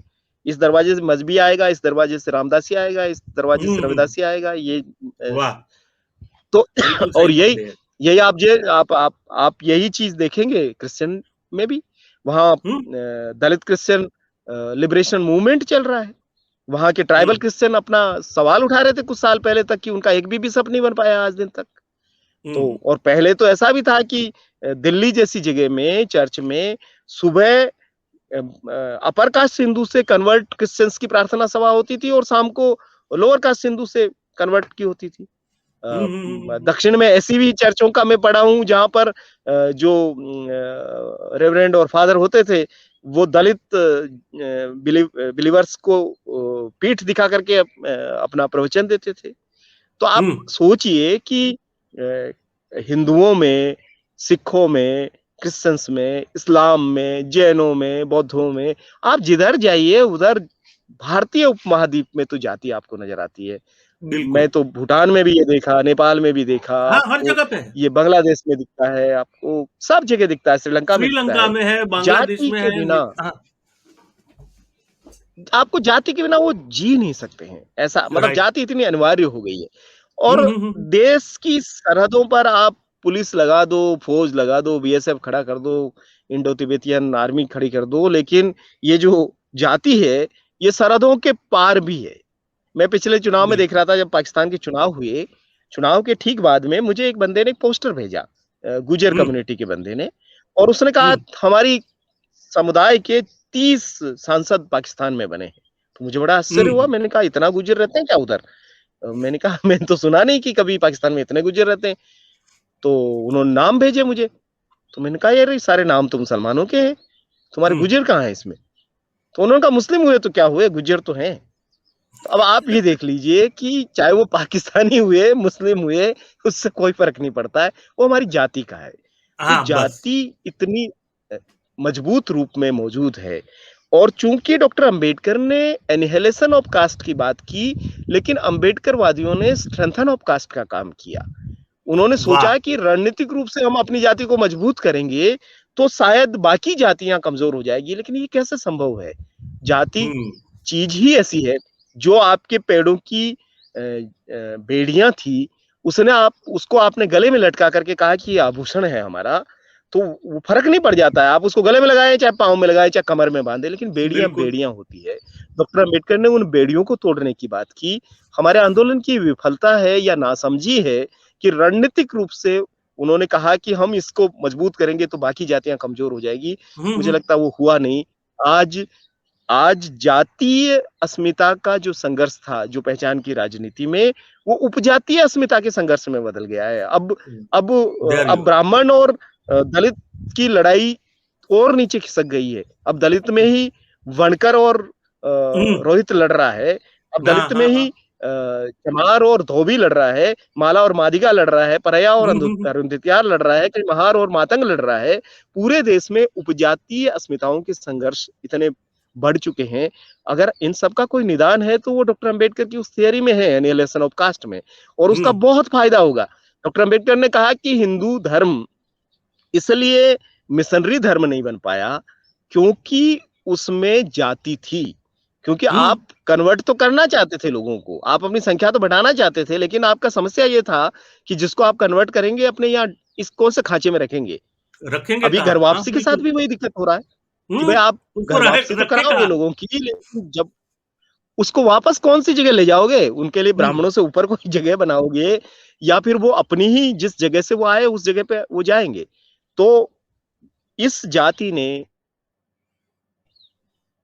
हिंदुओं का सबसे ज्यादा नुकसान किया, भारत का सबसे ज्यादा नुकसान किया, मानवता का सबसे ज्यादा नुकसान किया, क्योंकि आप जब जाति के खूंटे से बन जाते हैं तो आप में जो बंधुत्व का भाव है, जो लैंगिक समानता की बात है, वो समझ ही नहीं हुँ, आती। हुँ। क्योंकि जाति देखिए, मैं कई बार देखता हूं कि जाति स्त्रियों पर यौन नियंत्रण का भी एक मैकेनिज्म है। जाति का हाँ। पूरा ढांचा आप खाप हुँ, पंचायतों हुँ। को जो सजा देते हुए देखते हैं, जाति क्या तय कर रही है? जाति ये तय कर रही है कि आप किससे प्रेम करेंगे, आप किससे हाँ, नफरत करेंगे, किसके साथ बिल्कुल। आपका संबंध बनेगा, किसके साथ आप रात गुजारेंगे, किससे बच्चे पैदा करेंगे, फिर वो बच्चे आपके जो होंगे वो किस जाति में गिने जाएंगे और वो किससे और प्रेम करेंगे। यानी कि जाति आपका खान पान तय कर रही है, जाति अ, आपका पूरा यौन आचरण तय कर रही है। तो हुँ, जाति ने आपको पूरी तरीके से जकड़ लिया है, जाति ने कुछ बचाया नहीं आपके पास। एक इंसान होने के लिए जो आपको एक मिनिमम स्वतंत्रता चाहिए, उतनी सी आजादी भी जाति ने नहीं छोड़ी है। इतनी खतरनाक व्यवस्था को हम अपने गले का आभूषण और हार बना करके घूम रहे हैं। मुझे लगता है कि हुँ। सबके लिए सोचने का ये प्रश्न है। ये ब्राह्मण को भी सोचना है, अवर्ण को भी सोचना है, सवर्ण को भी सोचना है, दलित को भी सोचना है, पिछड़े को भी सोचना है, हिंदू को भी सोचना है, मुसलमान को भी सोचना है। सबको सोचना है कि इस जाति की मौजूदगी ने हमारे देश का, हमारी सभ्यता, हमारी संस्कृति का और ये तमाम धर्मों का, सबका कितना नुकसान किया है। बिल्कुल, बिल्कुल सही बात है सर। और मुझे बहुत आनंद है क्योंकि हमारे विचार और हमारे आकलन बहुत मिलते-जुलते हैं। मुझे बहुत आनंद है कि आप एकदम समतोल जिसे बोलते हैं ना दृष्टिकोण रख के चल रहे हैं, क्योंकि जहाँ तक मैं जो दलित नेताओं से फेसबुक में बात करता हूँ, उनमें मुझे संतुलन की बहुत कमी दिखाई देती है। उनका एकांगी विचारधारा उनकी होती है, एक तरफ की ही बात करते हैं, पर आप अद्भुत तरीके से पूरी बात को एनालाइज़ कर पाए और तकरीबन-तकरीबन जैसा आप सोच रहे हो, समझ रहे हो, वैसे मैं भी सोचता समझता हूँ। तो मुझे चलो बहुत आनंद हुआ कि एक दलित नेता में से भी मुझे मेरे जैसा सोचने वाला बंदा मिल गया। तो हमारी खूब जमेगी और भी चर्चाएँ होती रहेगी हम में।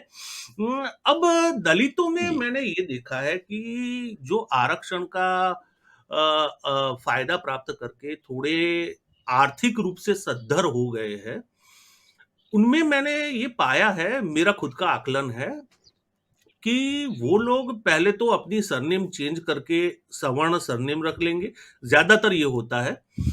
और फिर सवर्णों में घुलने-मिलने की कोशिश करेंगे, उनके जैसे बनने की कोशिश करेंगे और जो उनके घर के सामने गटर साफ करने वाला उनकी ही बिरादरी का बंदा आता है, उससे दूर भागेंगे। तो दलितों में ये मंशा क्यों पाई जाती है कि जैसे वो थोड़े अप हो जाते हैं, बात तो वो करेंगे, बातचीत में दलित उद्धार की बात करेंगे, दलित अधिकार की बात करेंगे, सब करेंगे, पर वो कोशिश ये करते हैं कि कैसे भी करके मैं सवर्णों में घुस जाऊं। आपका आकलन क्या कहता है? मुझे इसमें देखिए, ये रिजर्वेशन के बाद का प्रॉब्लम नहीं है। मूलतः जो ये पूरा हिंदू समाज का स्ट्रक्चर है, हाँ ये जी। एक स्ट्रक्चरल प्रॉब्लम है, क्योंकि हम्म। आपको ये सिखाया गया है कि आपसे भी नीचे कोई और है। हर एक जाति हाँ। को हाँ। कान में ये मंत्र फूँका गया कि फूंका गया। आप भले ही किसी से नीचे हैं, लेकिन पर आपसे आपसे नीचे नीचे भी भी कोई कोई और है। है। हाँ, हाँ, बिल्कुल, तो बिल्कुल, बिल्कुल। आप आपसे नीचे भी कोई और है और उसके साथ आप पूरा भेदभाव कर सकते हैं, छुआ-छूत कर सकते हैं, उसका हम्म, एक्सप्लॉइटेशन कर सकते हैं। और इस वजह से क्या होता है कि 2 तरह की प्रवृत्तियाँ मैं पाता हूँ हमारे भारतीय समाज में। एक तो वो अपने से नीचे पर पूरी दादागिरी जमाते हैं, उसके श्रम का शोषण करते हैं, लूट मचाते हैं हम्म, और उसको पूरी तरीके से कुछ भी नहीं समझते हैं, इनह्यूमन उसके साथ बिहेव करते हैं। और हम्म, इस अमानवीय आचरण में वो खुद को बहुत ऊँचा मानते हुए उस व्यक्ति को कुछ भी नहीं मानते हैं, उस समुदाय को कुछ नहीं मानते हैं। हम्म, दूसरा प्रवृत्ति ये है कि ये लोग जो जहाँ है, वो जीवन भर अपने से ऊपर वाले का नकल करने में जुटा रहता है। वैसे बिल्कुल। कपड़े पहनेंगे, वैसी खाना खाने की कोशिश करेंगे, वैसी भाषा में जाएँगे। थोड़ा पढ़ लिख गए हैं, कुछ नौकरी मिल गया, थोड़ा पैसा आ गया तो उनकी कॉलोनी में जाके बसेंगे। हम्म। टीका लगाना शुरू करेंगे, नॉन-वेज छोड़ देंगे, हाँ, यज्ञ कुंडलियाँ करेंगे, बनवाएँगे, जनेऊ पहनने कुंडलियाँ लगे हैं। बनवाएँगे, हाँ। जनेऊ पहनने लगे हैं। और उनका पूरा समझ और वो वैसा ही बिहेव करने लगते हैं जैसा बिहेव एक सवर्ण कर रहा है हुँ, नॉन दलित के साथ। तो वो अपने ही भाई-बंधुओं के साथ, अपनी माता-बहनों के साथ, जिस बस्ती से वो रहते थे वहाँ से निकल कर के आकर के किसी और बस्ती में मकान बना कर के वो वहाँ ऐसा महसूस हुँ, कराएँगे, वहाँ जो दूसरे कम्युनिटी के लोग हैं उनको बुलाएँगे, उनके सामने कितने सारे भगवानों को रखेंगे, उनको हुँ, दिखाएँगे कि देखो तुम्हारे ही भगवानों को हम तुमसे ज़्यादा पूजते हैं, व्रत करते हैं, त्योहार मनाते हैं, ये सब चीज़ें करेंगे। हुँ, तो ये केवल रिज़र्वेशन से पैदा हुआ प्रॉब्लम नहीं है। ये समाज के मूल में ये प्रवृत्ति का समस्या है, प्रवृत्तिमूलक समस्या है। हुँ, यहाँ हर कोई, हर किसी को नीचे समझता है और अपने से ऊपर के व्यक्ति या समुदाय का पिछलग्गू है, वो वैसा हुँ, बनना चाहता है। और इस बिल्कुल। सारी कसम-कस में वो इंसान ही नहीं रह पाता है। एक जो मिनिमम एक मानव होने में जो एक न्यूनतम अर्हता चाहिए इंसान में हुँ, कि वो सबके साथ बराबरी का व्यवहार करे, सबसे प्रेम करे, वो उतना भी नहीं बच पाता है। तो वो किसी राइट, और की तो नकल कर रहा है और अपने से नीचे वाले को हरदम गरिया रहा है या फिर उसका शोषण कर रहा है। ये बिल्कुल सही। प्रवृत्ति है और ये प्रवृत्ति केवल दलितों में नहीं है, उत्पल जी। मैं देखता हूँ ये हुँ, पिछड़ों में भी है, ये अगड़ों में भी है, ये सब जगहों पे नज़र आती है। वही हमारा अगड़ा हुँ, बंदा जब ब्रिटेन में चला जाता है, तो वो वहाँ की नकल उतारता है गोरों की, वैसा हुँ, होने की हुँ, कोशिश करता है। बोलता भी है तो वो या करके बोलता है या फिर ऐसे हाँ, राइट। झटके लगाता है। अच्छा हुआ कि आप ऑस्ट्रेलिया में हैं लेकिन आप वैसा नहीं महसूस नहीं करा सर, रहे मैं हैं। मैं तो तो कई बार देखता हूँ कि जो नहीं, नहीं, भारतीय मैं यहाँ तो से गए वो वहाँ का नकल कर रहा मतलब कोई हर वक़्त नकल करने में लगा हुआ है। मौलिकता खत्म हो गई है हमारी। हम मौलिक रूप से क्यों नहीं हैं, जैसे हम हैं, वैसे क्यों नहीं बिल्कुल, हैं? पर चूँकि हमें ये राइट। सिखाया गया है कि तुमसे कोई ऊपर है, तुमसे कोई श्रेष्ठ है, तुमसे कोई अद्भुत है, उसका नकल करो, वैसा हो हुँ, जाओ। ये जो मोटिवेशन आता है, ये एक तरीके से ये एक खतरनाक प्रवृत्ति है और ये सब समुदायों में मैं देख पा रहा हूँ इन दिनों में और वो दलितों में भी ज़रूर होगी। दलित हुँ, भी उससे अछूते नहीं है क्योंकि उसी समुदाय का हम सब हिस्सा है। तो समाज में जो कुछ चलता है, उसी को हम भी लेते हैं। बिल्कुल सर, बिल्कुल।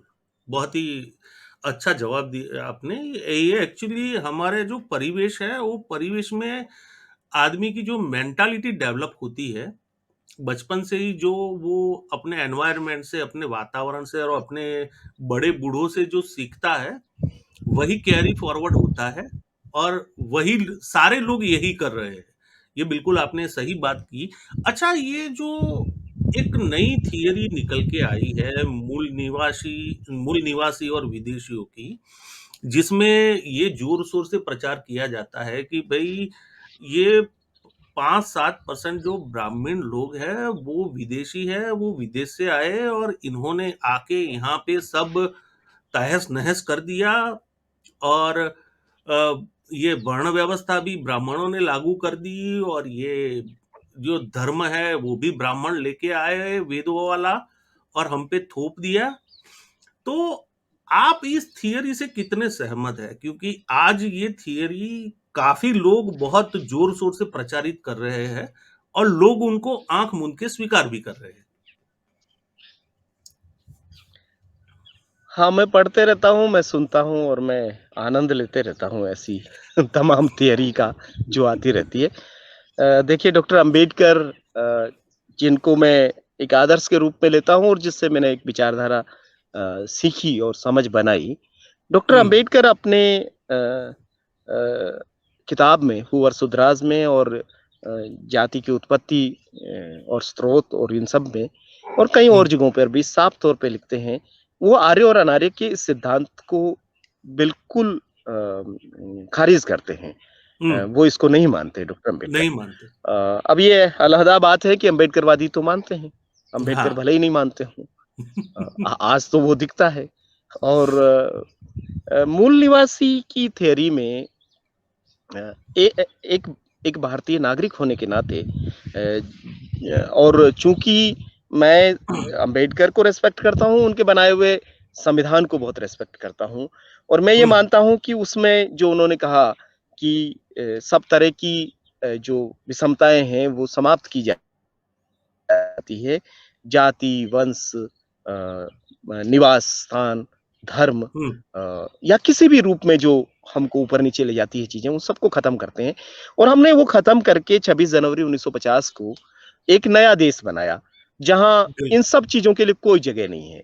हाँ, मूल निवासी की पूरी परिकल्पना एक एक रेसिस्ट थियरी है, एक हुँ, नस्लीय सिद्धांत है, नस्लवादी सिद्धांत है और ये भारत में जितना पॉपुलर हो रहा है, मुझे लगता है कि जहाँ रेसिज़्म को लोग समझते हैं और उसके खतरों को लोग समझते हैं, अगर वहाँ आप इस तरह की चर्चा करें, तो आपको कोई घर में भी नहीं घुसने देगा, चाय का एक हाँ, कप भी नहीं पिलाएगा। आपको बिल्कुल, बिल्कुल अपने मुल्क से पहली फ्लाइट से बाहर निकालेंगे वो लोग, कहेंगे कि राइट। जाओ या मतलब ऐसे रेसिस्ट लोग नहीं चाहिए हमको। हाँ, हाँ, हाँ, तो हाँ। ये पूरी जो थियरी है डीएनए की और आर्य आक्रमण की और हुँ, वो वहाँ से आए, पशु चराते हुए आए और फिर यहाँ आकर के यहाँ की औरतों के साथ वो क्योंकि औरतें तो साथ नहीं लाए इस थियरी के मुताबिक, तो हाँ, औरतें तो भारतीय ही हाँ, थी सारी, मतलब हुँ, मूल निवासियों की ही थी औरतें। हुँ, अब इतना सब कुछ होने के बाद हजारों साल का जो रक्त मिश्रण हुआ, जिसमें शक आए, हूण आए, कुषाण आए,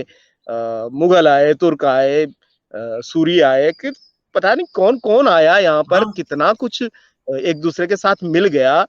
अब इसके बाद रक्त की शुद्धता पर आप बात करें और आप कहें कि इनका ये डीएनए तो इनसे मिलता है, इनका डीएनए इनसे मिलता है, ये अजीब-सी बेवकूफ़ी की बातें हैं। एक समझ का सामान्य स्तर होने के बाद जैसे व्यक्ति जाति पर गर्व नहीं कर सकता है, धर्म पे हुँ, गर्व नहीं कर सकता है, देशों पे गर्व नहीं कर सकता है, सरहदों पे गर्व नहीं कर सकता है, ऐसे ही मूल निवास पे क्या गर्व करना है? मतलब आप यहाँ पहले रहते थे, ये गर्व करने का बात है और थोड़ा बाद में आए वो बेकार के लोग हैं। क्या ये है? 10 साल कोई भी रहता है भारत में मूल निवास प्रमाण पत्र बन जाता है। यहाँ ब्राह्मण को भी मूल बिल्कुल, निवास प्रमाण पत्र मिला हुआ है और राइट, इसको भी राइट, मिला राइट। हुआ है। और देखिए ये पूरी थियरी का कोई मुझे तो पहले दिन से भी यकीन नहीं आया इस थियरी हुँ, पे। हुँ, हुँ, मुझे आज दिन तक नहीं समझ में आया कि इसके आधार पे क्या आप आंदोलन बना रहे हैं? मान लिया कोई कंकाल निकला राखी गढ़ी में, कोई आपको सिंधु घाटी सभ्यता में कुछ चीज़ें दिखाई दी, कल और कोई खुदाई हो जाए इससे थोड़ी और नीचे की और वहां से कुछ ऐसा निकल जाए जिसमें यह पता चल जाए कि मूल निवासी तो ब्राह्मण थे इधर के, फिर क्या कर हाँ, तो लीजिएगा फिर क्या आप करोगे? अपना? अब फिर क्या करेंगे? और देखिए एक ये जो थियरी जो लगा रहे हैं लोग और जो लोगों को इससे भ्रमित कर रहे हैं, हुँ, वो इस बात का जवाब दें कि क्या वो लोग इस देश से ब्राह्मणों को निकाल सकते हैं? यूरेशियन हुँ, जिनको वो कहते हैं, हुँ, हुँ, उनको हुँ, हुँ, निकालने की क्षमता में हैं? क्या एक भी व्यक्ति को निकाल सकते हैं क्या? ये इसमें और जो आरएसएस कह रहा है कि मुस्लिम्स, ये जो बाद में आया इस्लाम या क्रिश्चियनिटी, ये इस देश के हम्म। नहीं है, इनको हम भगाएंगे। इसमें क्या हम्म। फर्क देखते हैं आप? इस विचारधारा और इस विचारधारा में मुझे तो कोई फर्क नहीं दिखता। आप यूरेशियन को भगाना चाहते हैं, वो मुस्लिम को भगाना चाहते हैं। कल को कोई और आएगा, हमसे नीचे वाला कोई और आज कहेगा कि तुमको हम भगाना चाहते हैं, मूल निवासियों को भगाना चाहते हैं। कल को कोई ऐसी थियरी ले आएगा, कुछ लोग ले भी आए हैं जो इस हम्म। सारी विचारधारा के लिए कहते हैं कि तो थाईलैंड से आई हुई विचारधारा है। तुम कह रहे हाँ। हो कि ये यूरेशिया से आई हुई है, तुमको कोई कह रहा है कि थाईलैंड से आई हुई है। थाई कहते हैं, कोई चंपू कहते हैं, कोई इनको क्या कहते हैं। बड़ा अजीब सा गंद मचा रखी है इन लोगों ने। इसका कोई मतलब नहीं है, कोई महत्व नहीं है। और मैं तो दूसरी बात कहता हूँ उत्पल जी, हम्म। कि देखिए, आप जिनको यूरेशिया भेज देना चाहते हैं, वो तो ऑलरेडी यूरोप में पहले से ही खूब सारे बैठे हुए हैं। हाँ। मैं बाकी तमाम लोगों को कहता हूँ, भाई तुम हमको भेज दो यूरोप में, हम तो अच्छा वहाँ अच्छे से जाके रहना चाहते हैं। यहाँ की हम्म। सारी गंदगी से हम बाहर निकल जाना चाहते हैं। तो बिल्कुल ये बिल्कुल। जो चीज है, ये हमारे उस पूरी दुनिया को हम अपना मानते हैं, उस हम्म। उदात्त विचार के खिलाफ विचार है। आप एक तरफ हाँ, वसुधैव कुटुंबकम की भी बात करते कुटुंबकम हैं, की बात एक करते तरफ हैं। आप मुसलमान को भी बाहर करना चाहते हैं। हम्म। आप एक तरफ कहते हैं कि हम तमाम उत्पीड़ित जमातों का, देश दुनिया के सब लोगों को इकट्ठा करके हम उनकी लड़ाई लड़ रहे हैं, मानवता की लड़ाई लड़ रहे हैं। हम्म। जब आप मानवता की, भाईचारे की और संवैधानिक मूल्यों में, जिसमें न्याय समानता को आधार बना रहे हैं, आप हम्म। बंधुत्व की बात कर रहे हैं, वहां ऐसी ऐसी बातें आप कह रहे हैं, ये कैसा देश बना रहे हैं आप, कैसी दुनिया बना रहे हैं? मुझे ईमानदारी से कहिए, मुझे ऐसी चीजों में बिल्कुल भी यकीन नहीं है। और मैं ऐसे कोई भी मुझे आके समझा दे, मैं समझने वाले इंसानों में से नहीं हूँ। मैं बिल्कुल बाबा साहब को भी पढ़ता हूँ, बाकी तमाम लोगों को भी पढ़ता हूँ, और विज्ञान में डीएनए की क्या थियरी है, उन सारी चीज़ों को भी हम जानते हैं। हम्म। आप अनपढ़ लोग, जिनको, जो अनपढ़ नहीं कहूँगा मैं, उनको ये कहूँगा कि जो कुपढ़ लोग हैं, जो थोड़ा-सा पढ़ लेते हैं, फिर हम्म। 4 पेज पढ़ के पूरी किताब के बारे में एक राय बना लेते हैं, ऐसे लोगों को ऐसी बकवास चीज़ों से आप प्रभावित कर सकते हैं। ये आंदोलन का बिल्कुल। आधार नहीं होना चाहिए। एक नया समाज निर्माण आप करना राइट। चाहते हैं, तो उसमें मूल निवास, जाति, धर्म, देश, ये कपड़े के झंडे, या कुछ 4 अक्षर, कोई भाषा, हम्म। ये आधार नहीं हो सकता है।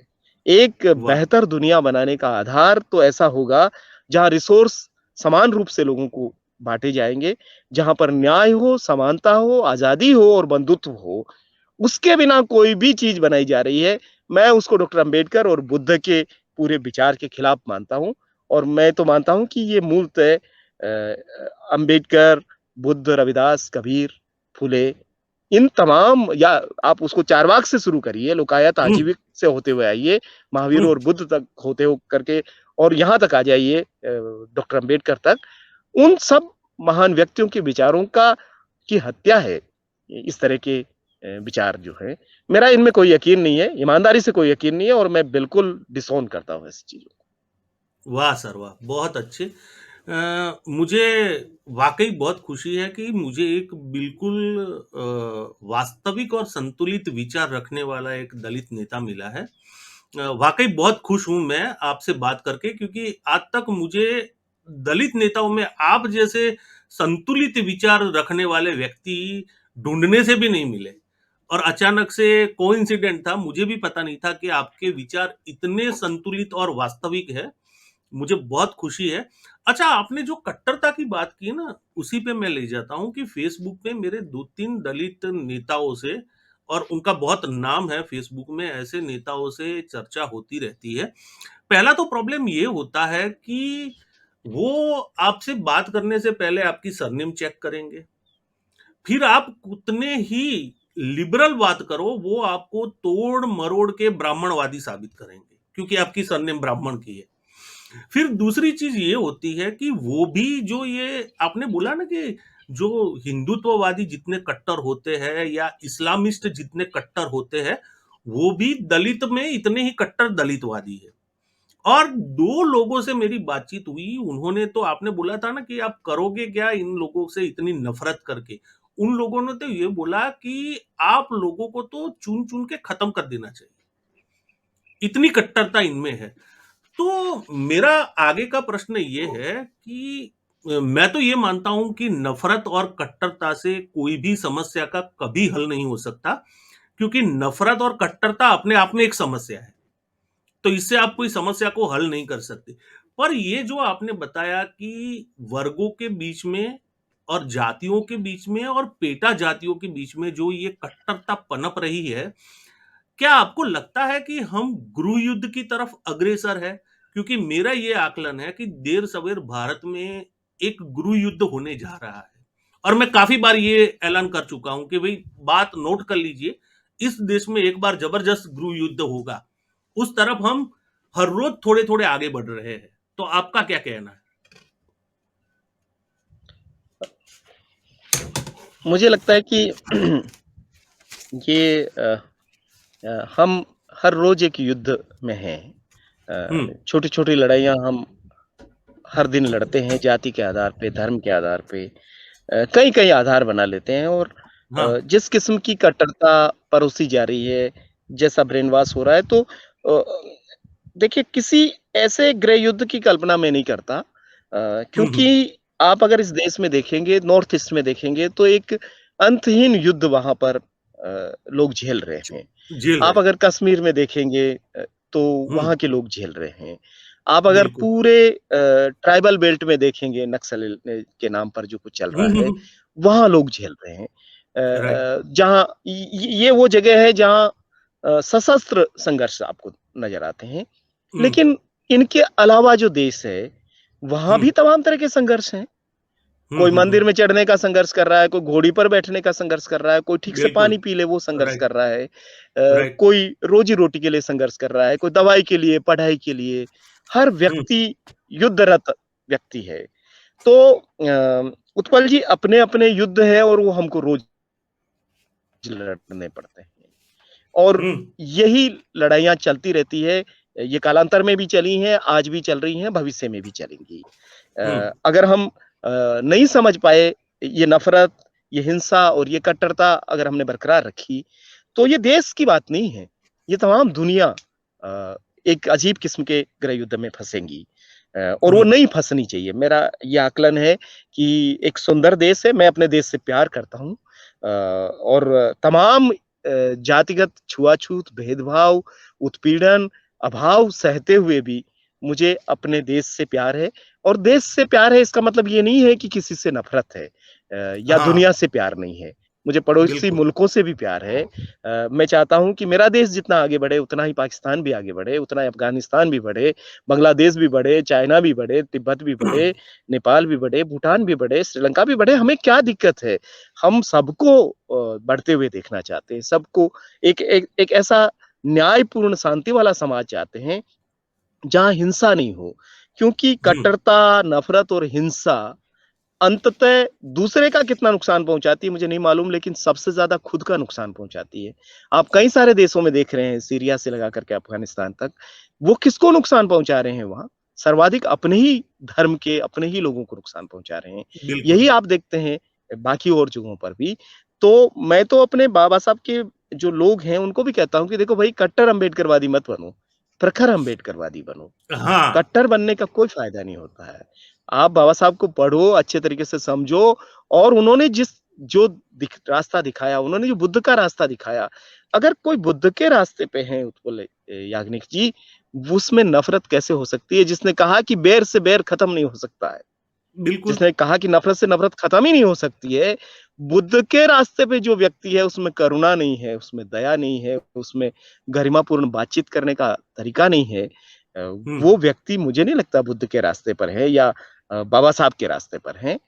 तो हाँ, देखिए, टेम्परेरी गुस्सा आपको भी आएगा, मुझे भी आएगा। कई घटनाएँ हमको उद्वेलित कर देती हाँ, है। हाँ, बिल्कुल। हम तात्कालिक रूप से कुछ प्रतिक्रिया ऐसी कर सकते हैं, करते हैं। हम्म। बाबा साहब अम्बेडकर ने भी कई मौकों पर एक कड़ी कठोर प्रतिक्रियाएँ की, क्योंकि जो उत्पीड़ित व्यक्ति होता है, उसमें बहुत सारी असंतोष होते हैं, और वो हाँ। असंतोष को ज़ाहिर करता है। उसमें क्रंदन भी राइट। होगा, चीख भी होगी, लेकिन ये सब तात्कालिक चीज़ें हैं। क्रंदन हमारा स्थायी स्वभाव नहीं हो सकता है, नफ़रत हमारा स्थायी स्वभाव नहीं हो सकता है। हिंसा हम्म। हमारा अस्थायी स्वभाव है, अचानक आता है वो सब। कोई व्यक्ति 24/7 हिंसक नहीं हो सकता है। वो 1-2 घंटे नाराज होगा, गुस्सा होगा, गाली देगा, लठ उठाएगा, बंदूक भी उठा लेगा, लेकिन एक समय आएगा जब बंदूक से थक जाएगा, नीचे रखेगा बंदूक से। देखिए, युद्ध राइट, की ज़रूरत नहीं है, बुद्ध की ज़रूरत है, हम अक्सर लोगों को कहते हैं। और वो बिल्कुल। बुद्धिमत्ता की बात है, वो बुद्धिज़्म से नहीं है उसका लेना-देना, हुँ। वो एनलाइटेंड होने की बात है। तो वो जो जो प्रबुद्ध भारत की हम बात करते हैं, हुँ, अगर प्रबुद्ध भारत होगा तो गृह युद्ध वाला भारत नहीं होगा, और हम राइट, उसी दिशा में काम कर रहे हैं। मुझे नहीं मालूम कि बिल्कुल। मेरे आंदोलन के या डॉक्टर बाबा साहब अम्बेडकर को मानने वाले लोग किस दिशा में जा रहे हैं। मैं व्यक्तिगत रूप से न किसी पे टिप्पणी करता हूँ, न मेरा वो स्वभाव है। मैं इस बात में विश्वास करता हूँ, जैसा कि हम पिछले कई सालों से ये कर रहे हैं, हम संवाद करने पे निकले हुए हैं। हम डायलॉग हुँ, कर रहे हैं लोगों के साथ, और उन लोगों से डायलॉग कर रहे हैं जो हमसे सहमत नहीं है। विभिन्न बिल्कुल। जातियों से हमने डायलॉग किया है, एंटी रिजर्वेशन लोगों से हमने डायलॉग किया है, हुँ। क्योंकि अंत में कोई गृह युद्ध होगा, उसका नुकसान कौन झेलेगा? अभी देखिए, कोरोना जब हुआ, या यहाँ जो भी प्रॉब्लम होती है, तो सबसे पहले देश को छोड़ कर के विदेश में कौन लोग चले जाते हैं? जो सक्षम लोग हैं, जिनके बिल्कुल, पास सब कुछ है। तो जो राइट। सक्षम लोग हैं, वो गृह युद्ध से भी नुकसान नहीं भुगतेंगे। वो तो हमको गृह हुँ। युद्ध में झोंक जाएँगे और पहली फ्लाइट से उड़ जाएँगे इस देश से, और बिल्कुल, कहीं अच्छी-सी जगह पर अपने बाल-बच्चों को पढ़ाएँगे, लिखाएँगे और शांतिपूर्ण जीवन जिएँगे। हम राइट। क्यों उनके लिए अपनी शांति को खो रहे हैं? तो मैं हुँ, कभी नहीं चाहता हूँ कि मेरे देश में कभी गृह युद्ध हो, और किसी भी देश में गृह युद्ध हो, ये मैं नहीं चाहता, क्योंकि वहाँ बच्चे सबसे ज़्यादा प्रभावित होते हैं, महिलाएँ हुँ, सर्वाधिक प्रभावित होती है, फिर बाकी के लोग प्रभावित होते हैं, और एक व्यक्ति जब मरता है, तो केवल व्यक्ति नहीं मरता है। मेरी नज़र में पूरी सभ्यता का अंत हो जाता है एक व्यक्ति के साथ। हर व्यक्ति में बड़ी हुँ। खूबसूरती है, हर व्यक्ति अलग तरीके से सोचता है। तो एक ऐसी दुनिया क्यों नहीं बनाएँ हम जहाँ युद्ध ना हो? तो मैं गृह युद्ध की अपेक्षा नहीं कर रहा हूँ, मैं उसका कोई उम्मीद नहीं करता हूँ, और मैं आपसे ये कहना चाहता हूँ इस बात के ज़रिए कि मैं अंतिम समय तक गृह युद्ध न हो, उसके लिए काम करना चाहता हूँ, उसके लिए लड़ना चाहता हूँ। क्योंकि बिल्कुल कोई सर, युद्ध बिल्कुल। इंसानियत के लिए ठीक नहीं है, हिंसा ठीक ही नहीं। राइट, सही बात है। मित्रों, कुछ टेक्निकल परेशानियों की वजह से हमें ये इंटरव्यू इस प्रश्न के बाद रोकना पड़ गया। पर जितनी भी चर्चा हुई, सार्थक चर्चा हुई, मुझे बहुत आनंद आया। और तकरीबन तकरीबन इंटरव्यू समाप्त ही होने आया था, और ये प्रॉब्लम हमें फेस करना पड़ा। तो यहीं तक इंटरव्यू हो पाया। आगे भी सर को बुलाते रहेंगे और उनसे अलग अलग विषयों पर वार्तालाप करते रहेंगे। Thank you so much.